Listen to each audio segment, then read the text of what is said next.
요한복음 11장 43절 44절 함께 말씀 읽도록 하겠습니다.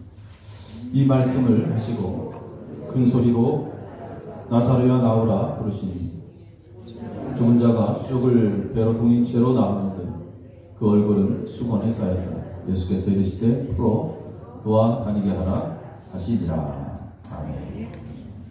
우리가 성경의 시작은 창세기가 성경의 시작점이죠.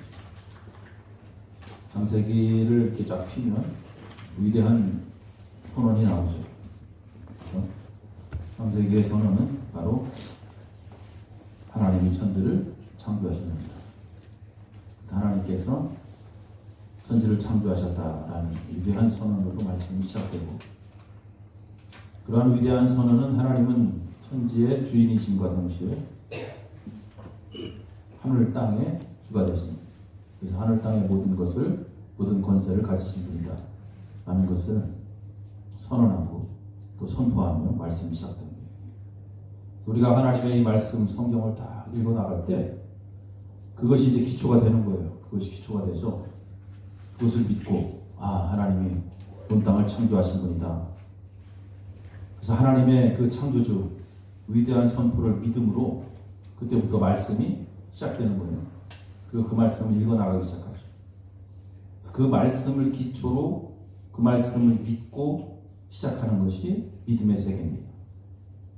그래서 하나님은 온 세상을 창조하신 창조주예요.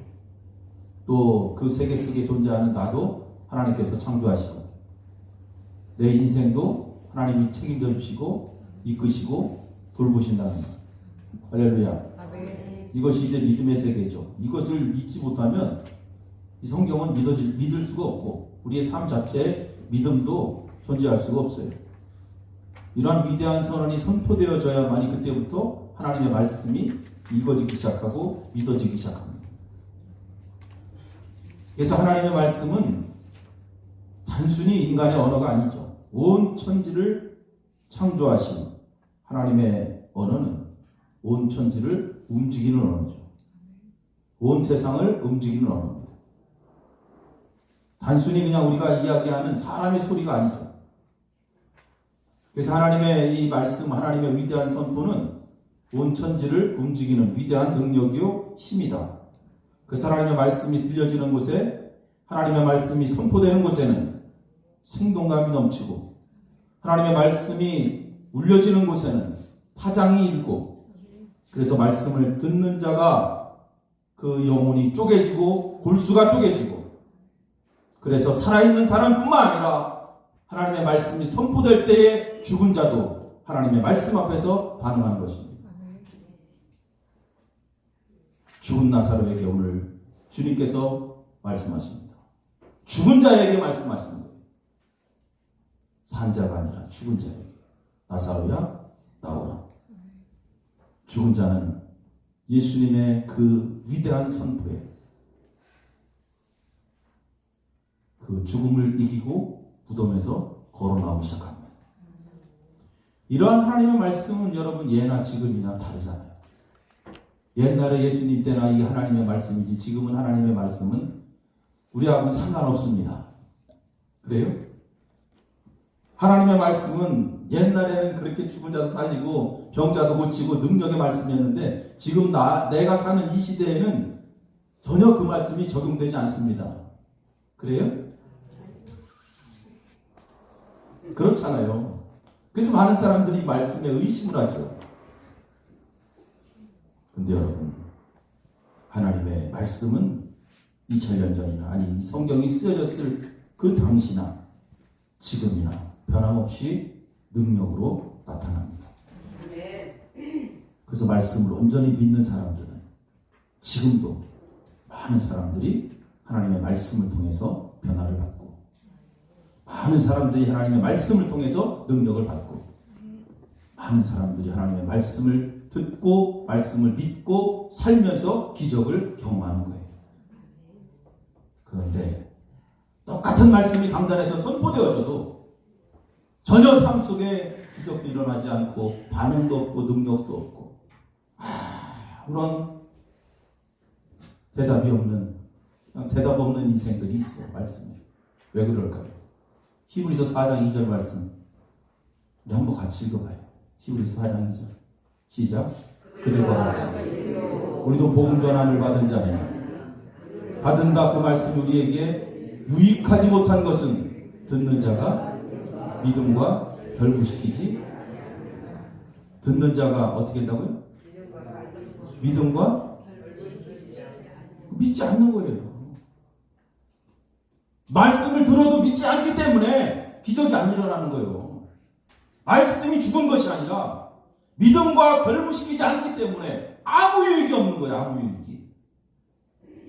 그러니까 여러분, 하나님의 말씀이 딱 주어졌을 때, 우리가 이 말씀을 딱 읽을 때, 하나님께서 천지를 창조하신 그 하나님의 창조주, 온 세상의 주인이신 하나님, 그 하나님의 말씀을 믿고 믿음으로 하나님 앞에 서서 하나님의 귀한 말씀 앞에 온전히 살아간다면 우리는 이 말씀이 주는 능력과 유익과 기적과 놀라운 은혜들이 예나 지금이나 동일하게 우리의 삶 속에 나타나게 된다는 것입니다. 그런데 이 말씀에 믿음이 없으면 아무런 능력도 나타나지 않아요. 수십 년 교회 다니도 맨날 제자리 걸으면 똑같아요. 기적이 임하지가 않아요. 그니 하나님 어디 계십니까? 살아 계십니까? 그러는 거 아니에요. 오늘 우리가 함께 본 이 말씀은 요한복음 11장 우리 앞절 뒷절 내용 같이 쭉 읽어보면 알겠지만 현실적으로 거짓말 같은 말씀이죠. 이거 세상 사람들에게 이 말씀 전해주면 거짓말이라고 그러지. 너 어디 아프냐 그러지. 상식적으로는 믿을 수가 없잖아요. 죽어서 벌써 3일이나 됐는데 시체는 이미 썩어 부패되어 가고 있는데 주님께서 일어나 나오라. 그 죽은 자를 향해서 일어나 나오라. 그렇게 말씀하니 죽은 자가 수족을 동여매고, 그죠? 예수님의 말씀에 응답을 하잖아요. 죽은 자가 살아서 걸어 나오잖아요. 근데 이건 어떻게 믿어요? 옆 사람하고 얼굴 쳐다보고 이거 믿어요? 시작 물어봐. 이거 믿어요? 믿어져요? 그래봐. 이게 믿어지나? 안 믿어지니까 기적이 안 일어나는 거예요. 그럼 하나님 말씀이 거짓말이죠. 우리가 하나님 말씀을 왜 듣습니까? 하나님의 말씀 믿기 힘들어요. 죽은 사람이 수족을 메고 무덤에서 걸어 나오고 있어 지금. 예수님이 걸어 나온 게 아니라 죽은 사람이 나사로가 걸어 나오는 거예요. 예수님은 뭐 하나님이시니까 그러다 치더라도, 돌아가셨으니까 그러다 치더라도 죽은 자가 걸어 나오고 있어요. 어떻게 믿어요? 믿기 매우 힘들죠. 그러나 성경은 1.1핵도 거짓이 없나니 할렐루야. 나의 믿음 없음이 능력이 나타나지 않는 거예요. 믿는 자에게는 동일한 능력이 기적이 임할 줄로 믿습니다. 병들었던 나사로는 죽었어. 사람들이 그를 장사 지냅니다. 그리고 무덤을 만들고 돌을 굴려서 모든 것들이 다 마무리가 됩니다. 그리고 시간이 흘러 사흘이 지났어요. 시체에서는 썩어서 지금 부패가 시작됩니다. 그때 예수님께서 죽은 나사로에게 찾아가죠. 그리고 믿음의 선포를 하십니다. 죽음에 갇혀있던 나사로는 살아나죠. 할렐루야. 도저히 믿기 힘든 이 말씀 요한복음 11장에 우리에게 전해지고 있습니다. 그러한 일들이 벌어져요. 그 눈앞에서 본 그 누이 마르다와 마리아도 믿지 못하는 거예요. 그 광경들을 보면서 마르다는 이야기합니다. 너무 놀라죠. 그때 예수님께서 마르다에게 이야기합니다. 믿음을 가져라. 간단해요. 무엇을 가져라? 믿음을 가져라. 그 믿음은 창조주 하나님을 신뢰하는 믿음이에요. 빛이 있으라. 어둠으로 가득한 세상에 빛이 있으라 선포할 때에 그 빛이 생겼습니다. 오늘 그 말씀을 신뢰하는 거예요. 이 믿음. 모든 인생의 삶과 죽음이 하나님의 손에 달려있음을 믿으라는 그 믿음. 어떠한 상황 속에서도 이것이 하나님의 영광이 된다면 죽은 자도 살아난다는 그 믿음. 그래서 하나님의 영광은 죽은 나사로가 살아나는 것이고, 이 사실을 보기 원한다면 주님께서 하시는 그 말씀에 죽은 나사로가 일어나 살아나는 것입니다. 우리는 오늘 이 사실을 믿는 거예요. 믿는 자들에게는 그 믿음이 현실화되는 상급이 주어진다는 것을 깨닫기를 바랍니다. 예수님은 죽은 나사로의 무덤에서 돌을 옮기고 하나님 아버지께 기도합니다. 예수님의 담대한 선포는 하나님께서 기도를 들으시는 분이라는 확신에서 비롯된 선포죠. 내가 하나님 앞에 기도하면 하나님께서는 내 기도를 들어주실 것이고, 이것이 하나님의 영광이라면 죽은 자도 살아날 것이다. 이러한 믿음. 많은 사람들이 예수님의 선포, 죽은 나사로를 향해서 나사로야 나오라 할 때 많은 사람들이 주변에서 그 모습을 지켜보고 있었습니다. 모두 다 그 무덤을 향했을 거예요. 정말 나사로가 걸어서 나올까? 근데 예수님께서 선포했을 때 그 나사로는 그 무덤에서 걸어 나왔습니다. 그것은 거짓이 아니라 진실이 되어 죽은 나사로가 일어나 걸었다는 사실. 자, 예수님의 이 믿음의 선포는 죽은 자에게 생명을 불어넣는 그러한 선포입니다. 여러분, 이 믿음의 선포는 인생을 죽음으로 묶고 있던 매인 것을 푸는 그러한 놀라운 기적의 선포인 것입니다. 자, 이러한 믿음의 선포는 오늘 예수 그리스도를 주로 믿고 고백하며 사는 자들, 오늘 하나님의 자녀로 오늘 이 땅을 살아가는 모든 믿음의 성도들, 베드로와 같이 천국 열쇠를 갖고 살아가는 자들에게 동일하게 하나님께서 말씀하시는 거예요. 여러분, 이 천국 열쇠가 뭐예요? 땅에서 무엇이든지 매면 하늘에서도 매는 그러한 열쇠가 바로 천국 열쇠예요. 땅에서 무엇이든지 풀면 하늘에서도 풀리는 그러한 열쇠가 바로 천국의 열쇠예요. 오늘 이 열쇠를 갖고 세상을 살아가는 사람들이에요. 이 열쇠가 바로 믿음의 선포인 것입니다. 그래서 우리가 이 믿음의 선포는 우리의 삶에 매여 있는 것들을 다 풀 수 있는 거예요. 할렐루야. 할렐루야. 우리 인생 가운데 이러한 믿음의 선포가 있기를 간절히 바랍니다. 믿음의 선포. 우리 예수님의 이 말씀을 보면, 특별히 선포를 보면 매우 구체적이고 아주 간결한 선포였다. 예수님께서 원하시는 것은 딱 한 가지밖에 없어요. 하나님의 영광이에요. 하나님의 영광이 초점이 됩니다. 하나님의 영광은 죽은 나사로가 살아날 수 있는 거죠. 그러면 나사로를 동여매고 있던 그 모든 것들이 다 풀어지는 거예요. 그래서 예수님께서는 간단하게 이야기합니다. 나사로야 나오라. 그리고 사람들에게 이야기하죠. 풀어놓아 다니게 하라. 그러니까 예수님의 그 선포는 간결하죠. 그러나 간결하지만 믿음이 있는 선포죠. 믿음 있는 선포이기 때문에 확실한 선포예요. 우리가 오늘 믿음의 선포 세상 가운데 살면서 해야 되겠죠. 아주 간결하게. 그리고 확신에 찬 믿음의 선포. 그럴 때 우리는 좋은 결과를 우리 삶 속에 그 믿음의 선포가 가져다 주고 그것이 하나님께 영광이 된다는 것입니다. 자, 마리아는 현실 이야기합니다. 그 현실적인 이야기는 매우 합리적이기 때문에 전혀 틀리지가 않습니다. 왜? 사람은 이미 죽었고 시간도 지났고 이것은 실제로 바꾸거나 부정할 수 없는 현실과 현상이에요. 그러나 믿음의 선포는 현실과 현상을 이야기하는 것이 아닙니다. 믿음의 선포는 그 해결책을 말하는 거예요. 우리가 오늘 세상 살면서 실망하고 때로는 슬퍼하고 좌절하는 이유는 다른 게 아니에요. 현실과 현상을 보기 때문에 그래요. 그러나 믿음의 선포는 현실도 현상도 이야기하지 않는 게 아니에요. 믿음의 선포라는 것은 바로 해결책을 선포하는 거예요. 정확하게 나의 문제가 무엇일까? 나의 삶의 문제가 무엇일까? 또 해결해야 될 부분이 무엇일까? 이런 것들을 정확하게 짚어서 정확하게 선포하는 것입니다. 불필요한 의심이나 말들을 입에 담을 필요가 전혀 없어요. 나사로야 나와라. 나사로야 나와라. 믿음 없이 현실을 보는 사람, 믿음 없이 현상을 보는 사람은 당연히 실망하게 되어 있습니다.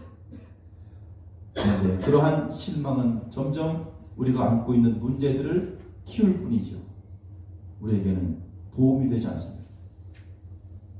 믿음이라는 것은 어떠한 문제를 이야기하는 게 아니에요. 믿음은 그 문제의 해결책을 말하는 것입니다. 이것이 바로 믿음의 선포예요. 그래서 핵심은 해결되어진 믿음의 선포다. 모든 일들이 주님 안에서 하나님께 영광이 될 것을 믿고 오늘도 하나님 앞에 기도하며 입을 통해서 선포할 때 그 모든 역사가 우리 삶 속에 나타나는 것입니다. 여러분, 하나님은 이미 알고 계십니다. 우리 삶 속에 어떠한 현실과 어떠한 현상들이 나타나야 되는지 하나님은 이미 알고 있어요. 우리는 알 수 없지만, 그렇기 때문에 지금 나의 현실과 현상이 우리 생각처럼 되지 않아도 실망하지 않을 이유가 뭐냐면 하나님은 이미 그것을 알고 있기 때문에, 그 문제의 해결책을 하나님은 아시기 때문에, 또 하나님은 이미 이 모든 것들을 합력하여 선을 이루시는 분이기 때문에 우리는 하나님을 믿고 하나님 앞에 감사하며 하나님 앞에 믿음의 선포를 하며 사는 거예요. 그래야 여러분의 삶에 여러 가지 많은 문제들이 하나하나 풀리게 되어 있습니다. 이것이 바로 오늘 예수님의 선포 방식이고, 그를 믿는 믿음의 사람들의 삶의 방식인 줄로 믿습니다. 그래서 믿음의 선포가 필요해요. 예를 들어서 몸이 아프면 내가 몸 낫기를 원하죠. 원하는 사람 아무도 없어. 아멘, 아멘. 몸이 낫기를 원하잖아요. 예수 그리스도의 이름으로 선포하죠. 우리 자녀들이 삶의 문제가 많죠. 어려움도 있고 세상 살기 어려운 이 환경 속에 하나님의 도움이 절대적입니다. 하나님께서 그 자녀들을 도우시길 원하는 그 마음들이 있을 거 아니에요. 없어요? 잘 사니까요. 그러면 하나님의 도우심을 원한다면 그 사실을 믿고 하나님 앞에 감사하며 선포하는 거죠. 내 미래는 알 수 없지만 하나님, 믿음으로 사는 자는 만사 형통하리라 말씀했으니 믿음으로 세상을 살아가면서 믿음의 선포를 하는 것. 주의 은혜로 잘되고 형통할 줄로 믿습니다. 이러한 믿음의 선포들이 우리 삶 속에 있어야 된다. 있어야 된다. 예수님은 죽은 지 3일 된, 그래서 썩어 냄새가 나는 시체를 향해서 나오라, 이렇게 선포하시죠. 사람이 마음으로 믿는다고 한다면 오늘도 우리의 그 믿음은 우리 입술을 통해서 늘 선포되어져야 되는 것입니다. 오늘 예수님께서 갈릴리 호수를 거닐 때 귀가 들리지 않고 말을 더듬는 그러한 사람이 예수님께 달려오죠. 예수님, 고쳐주세요. 예수님께서는 그 양귀에 침을 뱉고 그의 손을 대시며 그에게 이야기하죠. 우리가 찬양한 것처럼 에바다. 에바다. 무슨 뜻이에요? 열려라. 열려라. 열려라. 예수님의 믿음의 선포가 형제에게 임할 때 그가 귀가 열리고 눈이 열리고, 할렐루야. 그동안 말 못했던 혀가 풀리는 놀라운 역사가 일어납니다. 여러분의 믿음의 선포, 그것은 여러분의 인생을 축복으로 이끄는 축복의 문을 여는 열쇠와 같은 거예요. 그렇기 때문에 우리는 창조주 하나님을 믿으며 우리 입술을 통해서 늘 믿음으로 선포하며 살아가는 것입니다. 예수님의 선포는 해결을 위한 선포예요. 죽은 자를 살리는 선포. 예수님께서 선포하시면 무섭게 불던 바람도 잔잔해지고 거세게 불던 풍랑도 잔잔해지고, 예수님께서 선포하셨을 때 막힌 것이 뚫리고 메인 것이 풀리고 닫힌 문이 열리고 장애물들이 사라지는, 할렐루야. 걷지 못하는 자가 걷게 되고 갇힌 자가 노임을 받고 병든 자가 고침을 받는 것, 가난한 자가 부해지고 약한 자가 강해지고 그 안에서 늘 풍성한 생명이 넘치는 거예요. 우리의 삶 속에도 이 예수님처럼 이러한 믿음의 선포들이 늘 넘치기를 간절히 바랍니다. 이 선포가 살아나야 돼요. 예수님을 향한 온전한 믿음으로 선포할 때 주님께 나타난 하나님의 영광이 우리의 삶을 통해서 그대로 나타나는 줄로 믿습니다. 담대하고 확신에 찬 믿음의 선포의 삶은 우리를 괴롭히는 악한 마귀들을 몰아낼 수 있는 능력의 선포인 줄로 믿습니다. 주님 의지하십시오. 힘들고 어려울 때 믿음으로 선포하십시오. 주님께서 도와주시고 주의 은혜로 함께 하시며 그러한 믿음의 선포는 여러분들의 삶의 기적으로 나타나고 그 모든 것들이 하나님의 영광이 될 줄로 믿습니다. 기도하시겠습니다. 살아계신 아버지 감사합니다. 늘 우리 인생을 도우시는 주님, 우리 연약하고 부족하기에 하나님의 능력을 의지합니다.